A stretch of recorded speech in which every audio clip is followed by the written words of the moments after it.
Dear student, welcome to my YouTube channel. আজি তোমালোকৰ political সায়েন্সৰ প্ৰশ্ন কাকত লৈ আহিছো। এইখন হৈছে ক্লাস 11ৰ পলিটিক্যাল সায়েন্সৰ প্ৰশ্ন কাকত। এই প্ৰশ্ন কাকতখন তোমালোকে চাবা। ইয়াৰ পৰা তোমালোকৰ ফাইনাল পৰীক্ষাত বহু কেইটা প্ৰশ্ন কমন পৰিব পাৰে। গতিকে তোমালোকে এফালৰ পৰা গোটেই কেইটা প্ৰশ্ন চাই যাবা। ইয়াতে কিন্তু তোমালোকৰ বাবে এমসিকিউৰ প্ৰশ্ন আছে। আৰু এই বছৰ তোমালোকৰ কাৰণে এমসিকিউ প্ৰশ্ন থাকিব আৰু এই এমসিকিউত তোমালোকে উত্তীৰ্ণ হ'ব লাগিব। কাৰণ এমসিকিউৰ তোমালোকৰ যেটো এনসাৰ শিট থাকিব ওএমআৰ শিট থাকিব হেতু বৰ্ডে চেক কৰিব। গতিকে তোমালোকে এই বছৰ এমসিকিউত মাষ্ট বি পাস কৰিব লাগিব।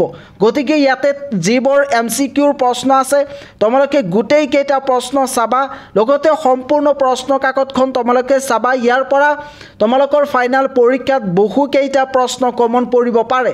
আৰু তোমালোকে এই চেনেলটো সাবস্ক্ৰাইব কৰি থৈ দিবা, কাৰণ এইটো চেনেলে এনেকুৱা ধৰণৰ নিউজ সদায় প্ৰভাইড কৰি আছে। আৰু ইতিমধ্যে বহুত কেইটা মই প্ৰশ্ন কাকত তোমালোকক দিছো, সেই প্ৰশ্ন কাকতবোৰ তোমালোকে চাবা। আৰু তোমালোকে মোৰ টেলিগ্ৰাম চেনেল জয়েন হবা। টেলিগ্ৰাম চেনেলত ইতিমধ্যে এইচএস ফাৰ্ষ্ট ইয়াৰৰ বহু কেইটা প্ৰশ্ন মই আপলোড কৰিছো, তাৰ পৰা তোমালোকে ডাউনলোড কৰিব পাৰিবা। গতিকে তোমালোকে এই প্ৰশ্ন কাকতখন চাই যোৱা।